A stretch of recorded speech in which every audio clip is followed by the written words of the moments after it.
Herkese merhaba arkadaşlar, kanalımıza hoş geldiniz. Sinem Ünsal sette paylaşım yaptı. Sevgilisi Berk Cankatı'dan anında yorum geldi. Kanal D'nin büyük ilgi gören dizisi Uzak Şehir'de başrollerini oynayan Sinem Ünsal ve dizinin ikinci sezonunda başlamasıyla setten yeni kareler paylaştı. Ünsal sosyal medya hesabının üzerinden yaptığı paylaşımda set atmosferinden dair anıları takipçileriyle paylaştı.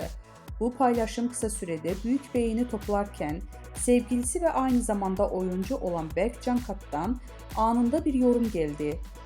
Sinem Ünsal dizide aile karakterine hayat verirken sette yaptığı paylaşımlarda adından söz ettiriyor. Geçtiğimiz aylarda yeni yaşını kutlayan oyuncu sosyal medyada sevgilisi Berk Cankat'tan gelen romantik doğum günü mesajı ile dikkatleri üzerine çekmişti.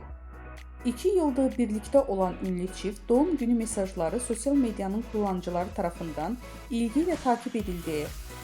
Berk Cankat, Sinem Ünsal'a hitap ederek "Canım eşim" diye seslenmişti. Cankat'ın mesajında şunlar yazılmıştı: "Biricik yol arkadaşım, sevdiceğim, kıymetlim, neşem, gücüm, desteğim. İyi ki doğuldun, iyi ki hayatına kabul ettin beni. Nice sağlıklı, başarılı, huzur ve kahkaha dolu yaşların olsun. Hep yan yana olalım. Seni çok seviyorum. Doğum günün kutlu olsun canım eşim."